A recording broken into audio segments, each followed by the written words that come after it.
Today's edition of Mac Voices is sponsored by Smile, the makers of PDF Pen for Mac, PDF Pen Pro for Mac, PDF Pen for iPhone and iPad, PDF Pen Scan Plus for iPhone and iPad, Text Expander for Mac, and Text Expander for iPhone and iPad. Find out more about all their great products at smilesoftware.com. And by the Mac Voices Dispatch, our weekly newsletter for Mac Voices viewers and listeners. Get the inside scoop on all the Mac Voices news by visiting macvoices.com/newsletter to subscribe. Welcome back to Mac Voices. This is the Talk of the Mac community, and I'm Chuck Joyner. Folks, this is going to come as a great surprise to you, I'm sure, but Joe Kissell has a new book out. Imagine that. Joe, it's good to see you, as always. Good to be here. I seem to say that phrase a lot, but it's true a lot, so that's a good thing. I've been on a real second edition bender lately. This is my third second edition in, I guess, as many months. So there's new stuff coming. New stuff coming too. But I had to get all these major updates out of the way. Well, when you're writing all these books, there's so many things that change and get updated that you have to do second editions. Exactly. This time, it is the second edition of Take Control of Your Passwords. And Joe, I think I've said this about our password discussions in the past, that is there really that much that changes? And I have always been surprised by the answer. So this time I'm just going to say, has this book been passed through the FBI yet? Oh, goodness. I'm sure that they're bugging my computer and,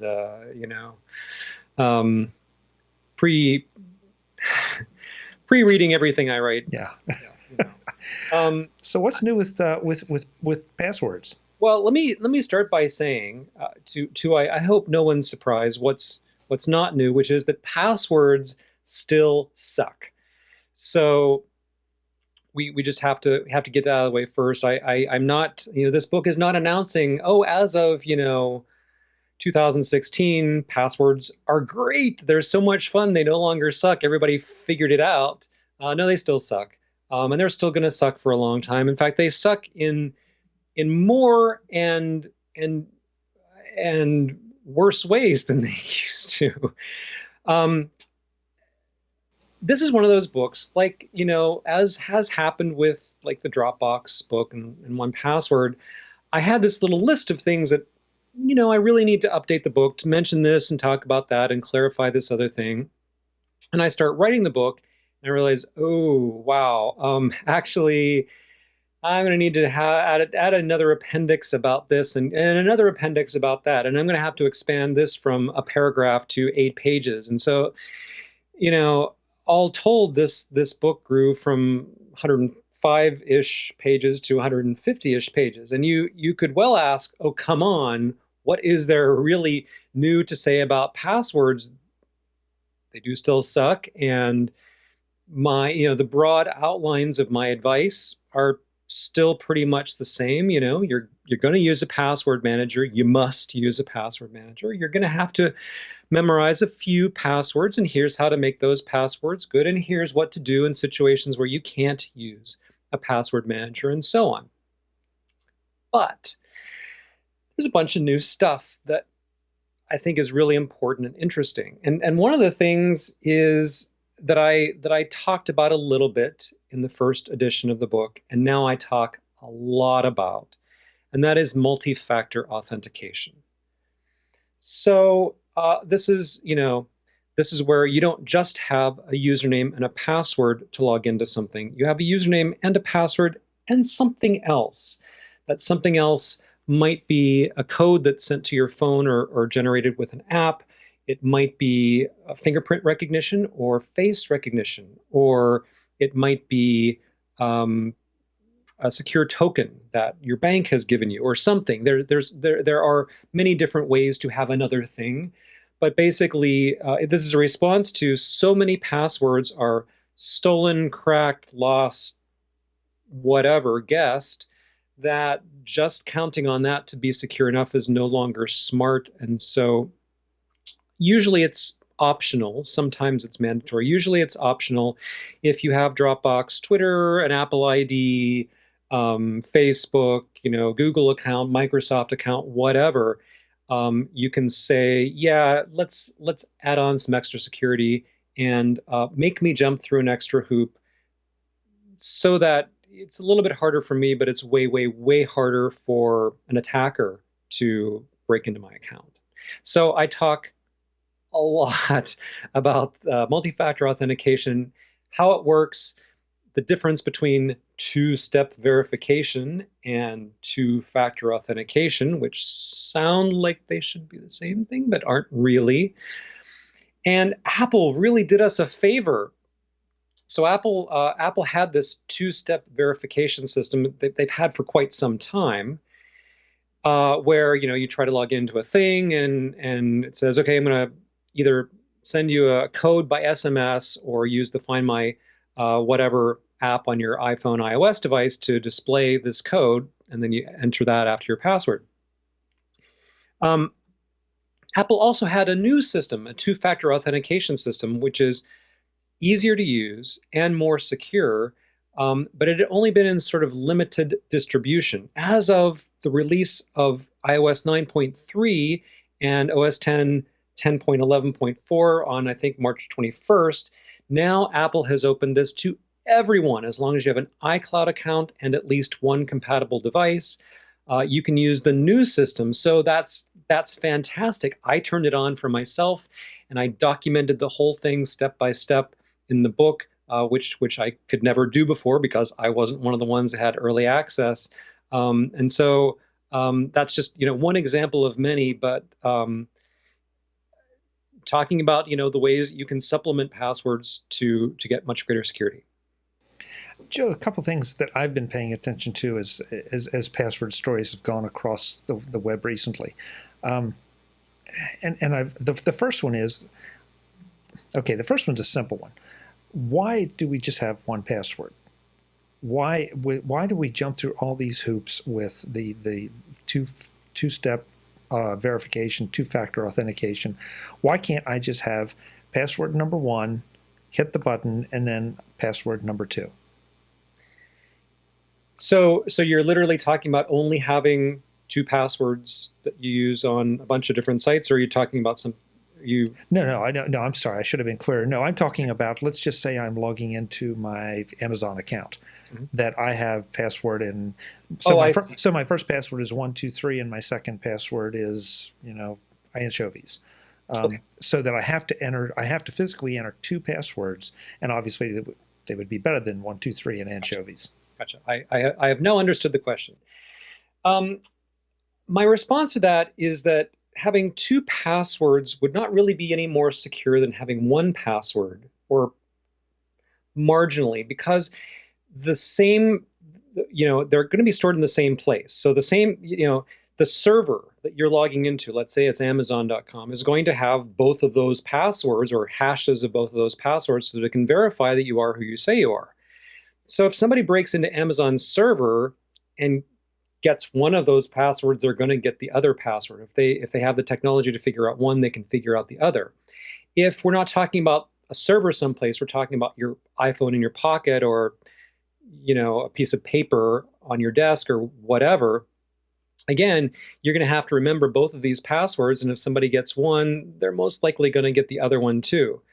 So there are scenarios in which that would be a slight extra bother for an attacker, but the point of having multiple factors is that they're not kept in the same place.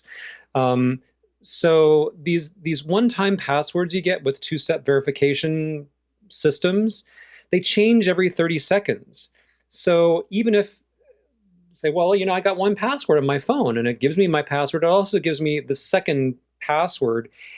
Yeah, but that password changes every 30 seconds. So someone would have to discover it during that tiny brief window of time for it to be any good to them. Some of the systems they'll send it to you via SMS. And again, it's only good for a limited amount of time, maybe 5 minutes or something. So the attacker would have to have access to your password, yes, but also somehow hack into or break into your cell, account, or steal your cell phone or something, go to really significant extra effort to be able to get that code that is valid during that very brief window. So it's really all about making it harder to attack your passwords. And if having just a second password makes it, this much harder, then adding a code that you get on your cell phone makes it this much harder, and adding a fingerprint recognition makes it this much harder. It's none of this is making it impossible, because look, we've all watched movies. Everything from like Sneakers to the latest installment of Mission Impossible. We've seen many times how either the good guys or the bad guys have to steal this key card and then replicate somebody's thumbprint and then get past the laser beams and like whatever. It's those are all dramatizations, of course. They're a little fanciful, but basically, we're not talking about absolute impossibility of breaking. We're talking about making it harder. We're talking about making it enough harder that most attackers would just not bother. Okay, second thing. Yeah. There have been a couple articles I've read that this seems to be a new way of thinking, that it's better to have longer passwords. Now, that's not a big surprise, but the things I've seen is that the things that I've read, are that you can make these plain English words, maybe throw in a little punctuation, but if you string together 5 or 6 plain English words that maybe are easier for you to remember, that you've got a lot more security even than, say, a 7 or 8 digit password with gobbledygook. That is all correct. I've read the same articles. And not only have I read the articles, but I decided to actually do my own math and verify these claims and sort of work it out for myself. And I was so intrigued by what I found that I added an appendix to the book that is called Calculate Password Strength. And if you've ever wanted to know how base 2 logarithms work, well, my friend, I have the appendix for you. If you've never, ever wanted to know about base 2 logarithms, my friend, I have an appendix for you. Believe me, you do not need to be a mathematician to grok this. I am not, but I spell it out in what I hope is a very friendly, plain English way. But I actually explain how we get to this number that is the number of bits of entropy that any particular password has.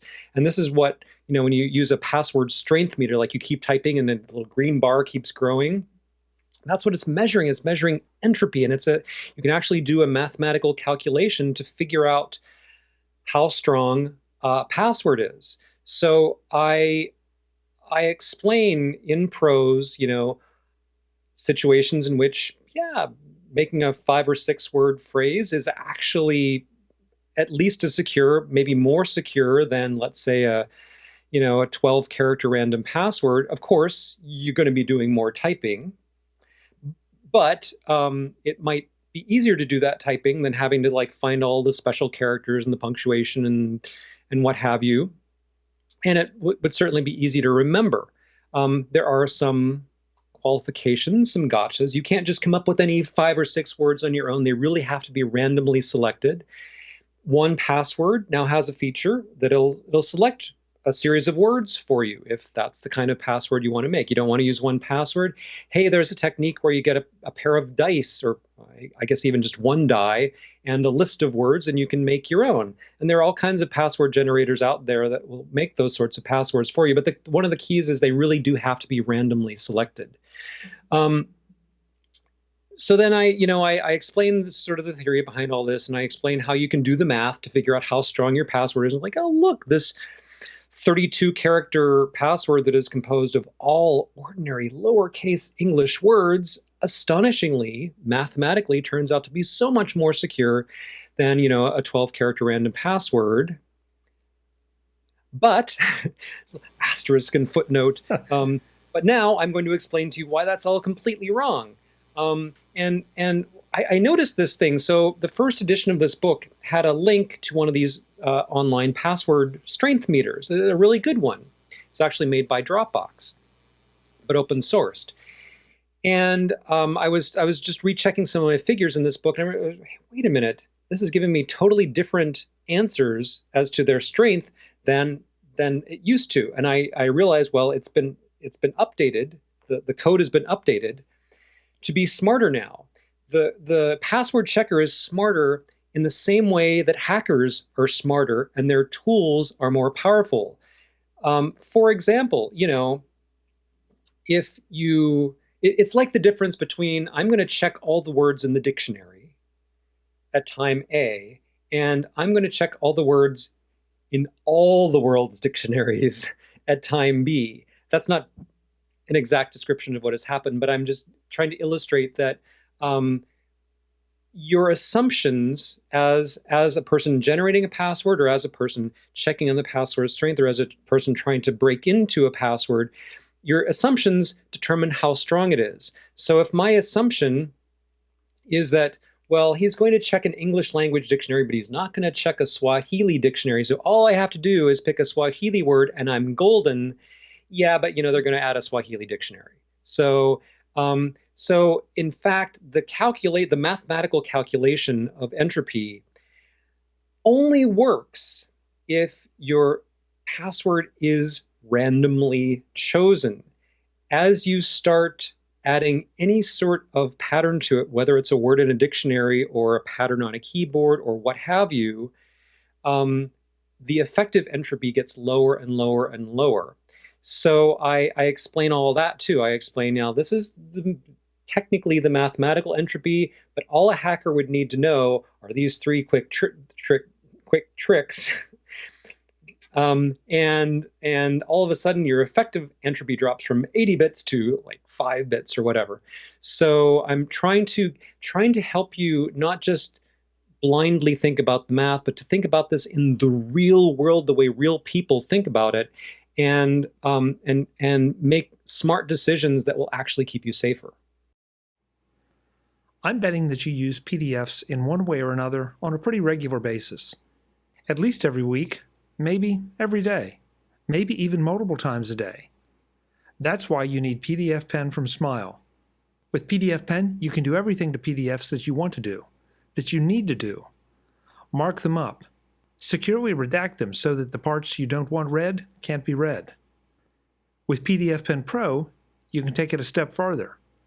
Run your PDFs through optical character recognition so that they become editable text. Export them to Microsoft Word, export them to Excel, export them to PowerPoint. And that's just the beginning. Create and edit fillable PDF forms. Create a document table of contents. Scan material directly to PDF from a scanner. Sign PDFs with your signature. Convert entire websites to PDFs so you can read them offline. The list goes on and on. The fun doesn't stop there, though. With PDF Pen for iPhone and iPad, some of the most powerful features of PDF Pen are available on your iPhone or your iPad, so you can work on the go. Want to tap all that power quickly and easily? Michael E. Cohen helps you do it in Take Control style with Take Control of PDF Pen 7. With Michael's help, you'll be a PDF Pen power user in no time. Don't take my word for it, though. Download a trial version of PDF Pen from smilesoftware.com and find out just how much you can do with a PDF. That's PDF Pen and PDF Pen Pro for Mac, and PDF Pen for iPhone and iPad for iOS, all from Smile, the makers of world-class software. Thanks to Smile for being the longest-running sponsor of MacVoices. When you talk about, I don't want to dig too much into this, but I'm really curious. When you talk about patterns, so are you saying that I am incapable, I'm sitting here right now, I'm incapable of creating a random set of English words that would have entropy? I mean, is that just, I mean, because you were stressing so heavily that they have to be random. I mean, I'm not going to look around my house and say door, light socket, microphone. but I might stretch out. But obviously, it wouldn't be 3 food items or something. But I Right. still, I can't come up with them on my own. You really can't. This is a common misconception. People believe that they are really good random number generators. So let's just, bracket passwords for a second. Just talk about numbers. If I said, pick me a random number, you will come up with some number, and your impression is that it's random. Now, if I took 1,000 people and said, pick a random number, and plotted the numbers that all 1,000 of those people picked, you might imagine that there would be a very even distribution, that each number was picked only once or twice, but in fact what you would see is a bunch of clumps where certain numbers tend to be a lot more popular or come more readily to mind. Now, taking this out a little broader to the scope of passwords, we have a tendency to make things easier for ourselves to remember. So even if your perception is, well, I just came up with 5 random nouns, they might not be things that I'm looking at in my office, but they're just objects. Well, a hacker is going to say, well, of course you're going to think of objects first. Those 5 words you choose are very unlikely to be adverbs. They're very unlikely to be, you're unlikely to have like a noun, a proper name, a verb, an adverb, an adjective, and that very tendency, which you can like have a bunch of people do this and notice what words they pick. You can say, I see there is a greater tendency for people to pick nouns. Therefore, when I'm trying to crack a password, I'm going to start with the nouns. Now, again, I'm not saying that is specifically what people do. That is an oversimplification.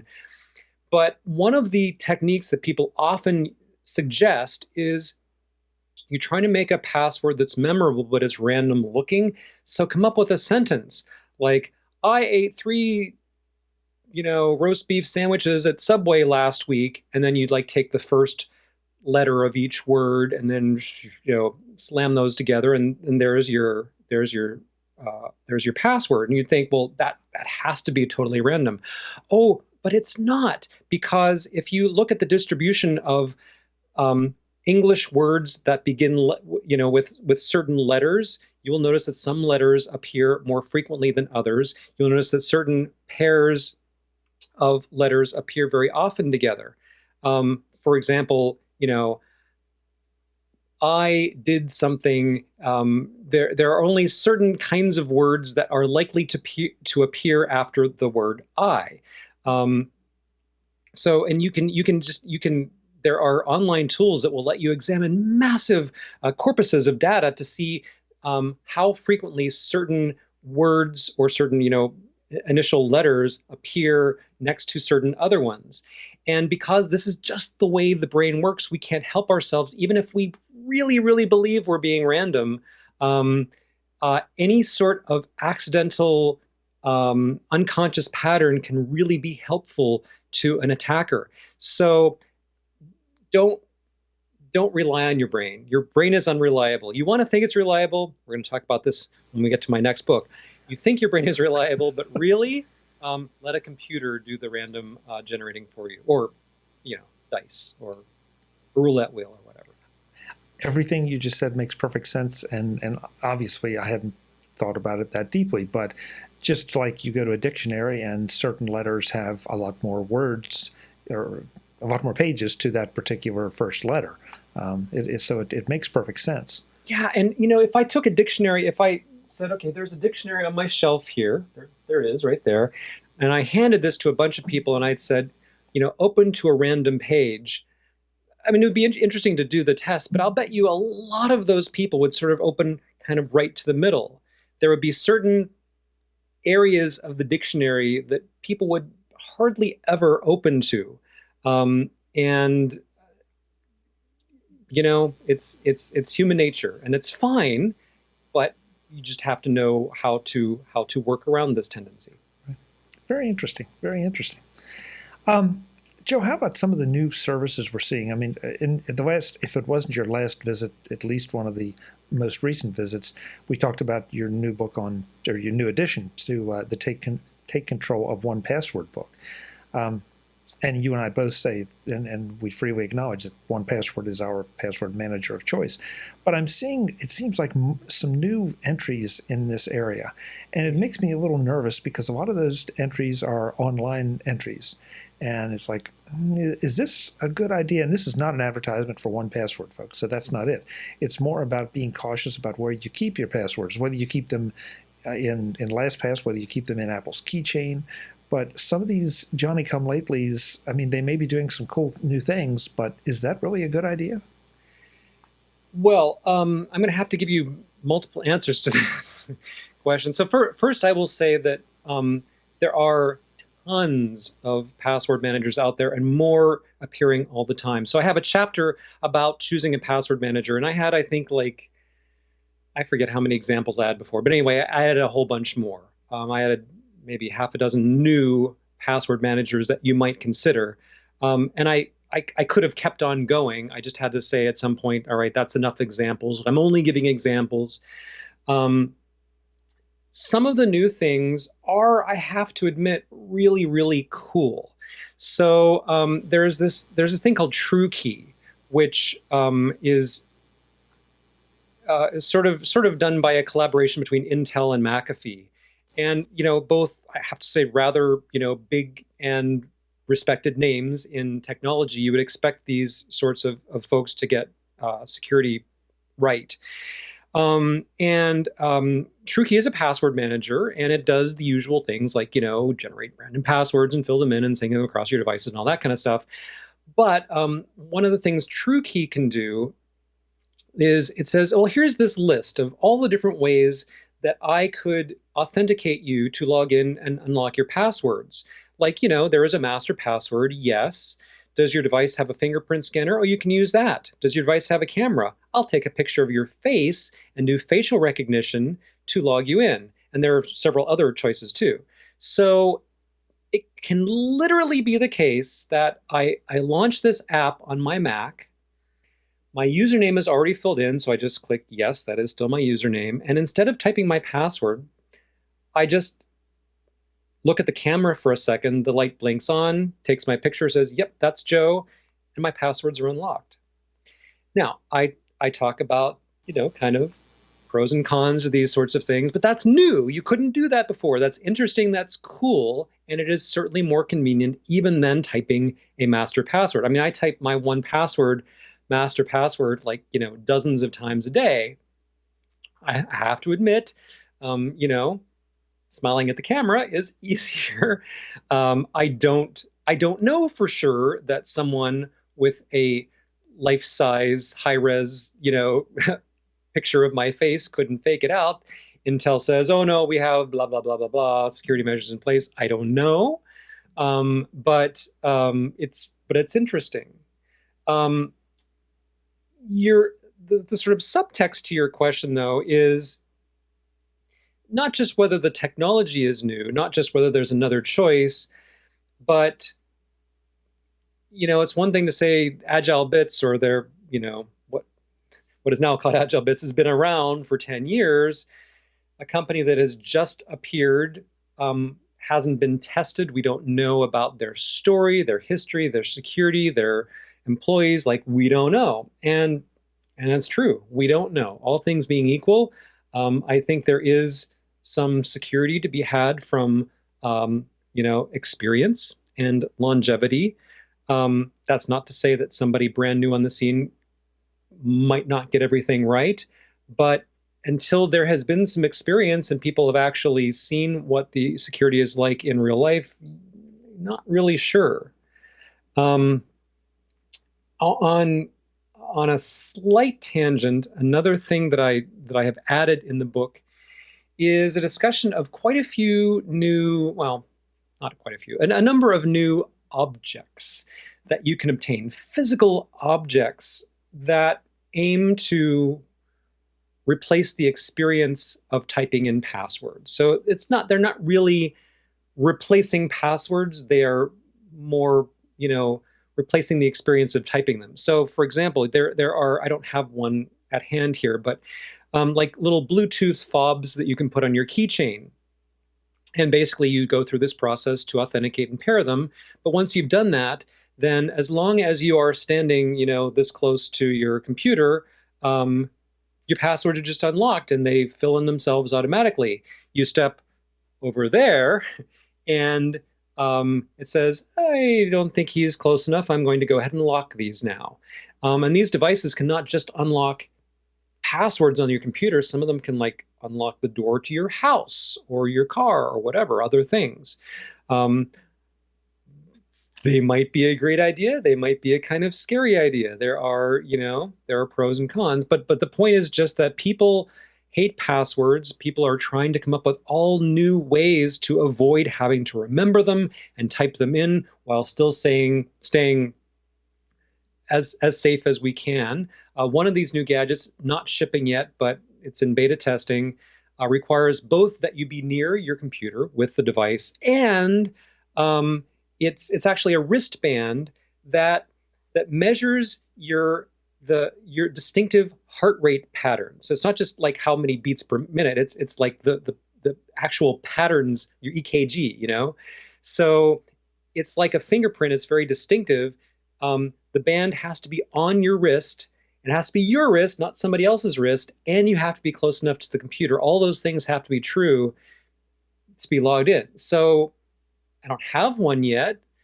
It might suck. It might also be really, really cool. But just to say that, people are thinking about this problem really, really hard.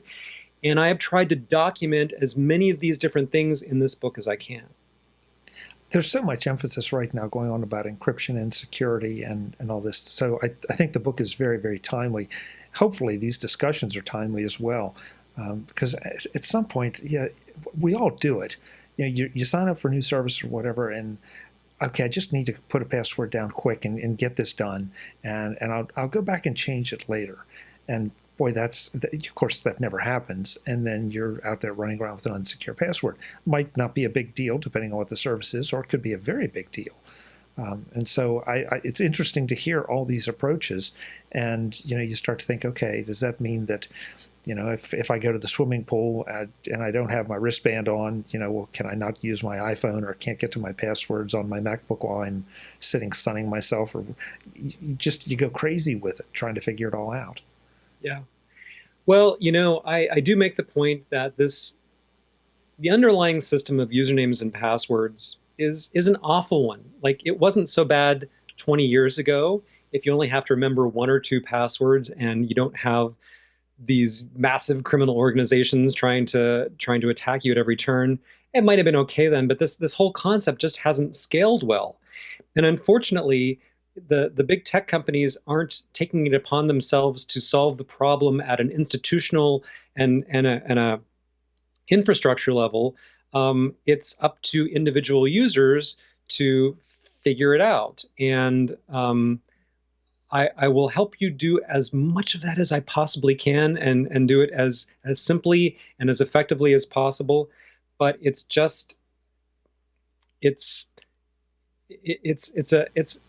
an unfortunate situation, because if somebody came up with the best, absolutely perfect replacement for passwords, and we all go, wow, that's amazing, it's brilliant, why didn't anybody else ever think of this? Then it would still be necessary for all the tens, hundreds of thousands of websites and apps and devices that use passwords now to change to use this new thing. And that's never going to happen. So even if the new brilliant thing is invented 10 years from now, 50 years from now, we're still going to be using passwords at least sometimes, and they're still going to suck.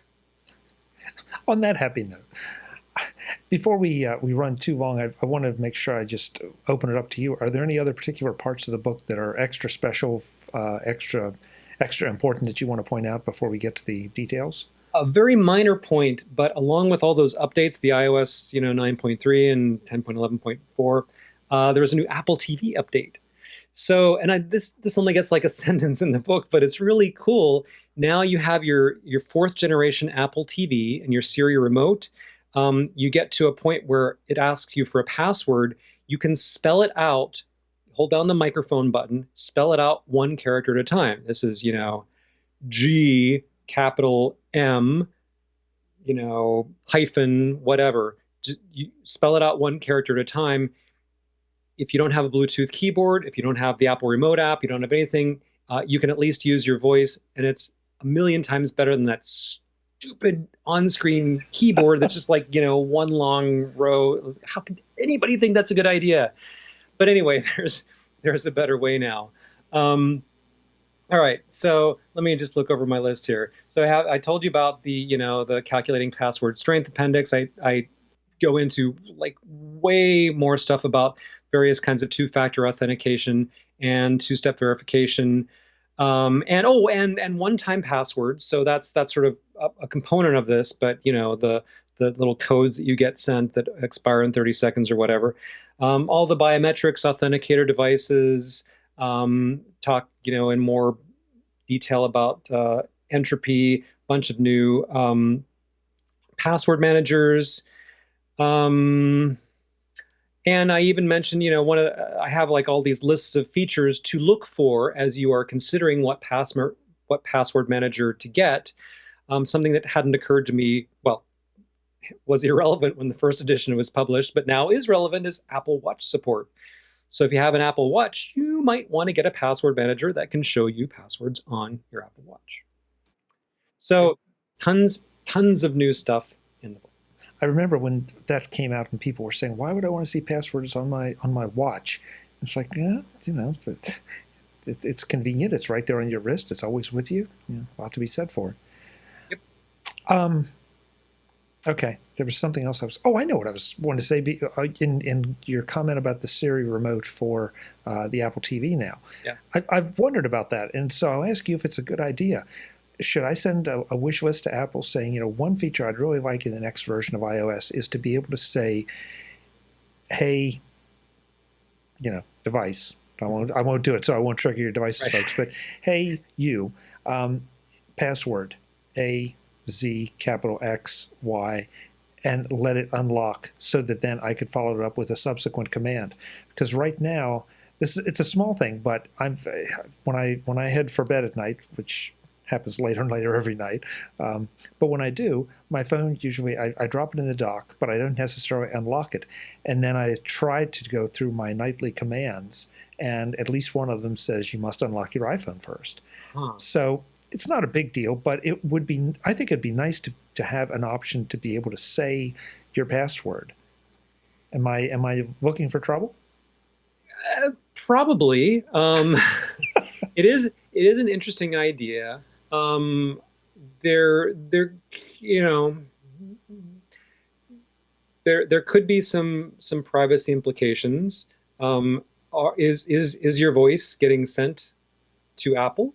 Is your voice getting sent over the internet for decoding? Because if it is, then your password could get intercepted.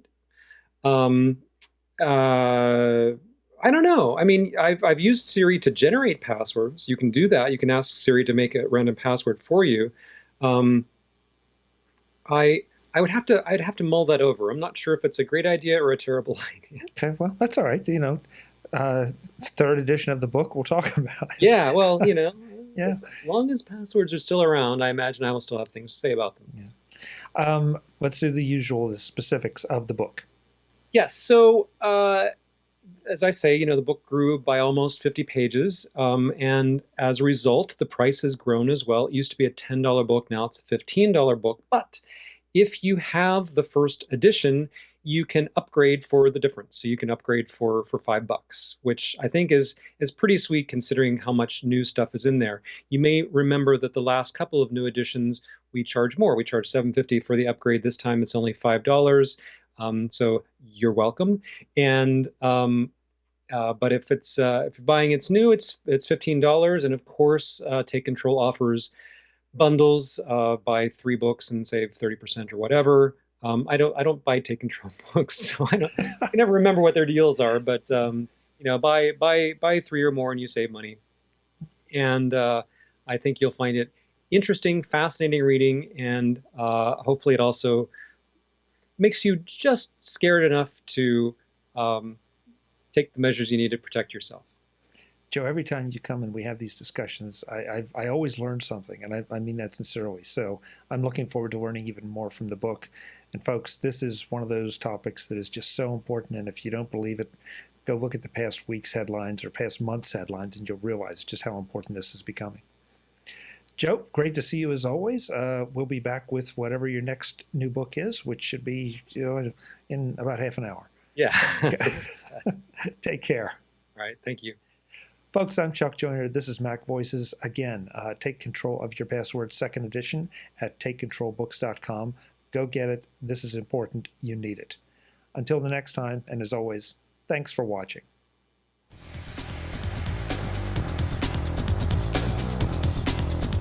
Visit MacVoices.com for links, show notes, to subscribe, to connect with Chuck on Twitter, Google+, YouTube, Facebook, LinkedIn, and the Mac Voices blog.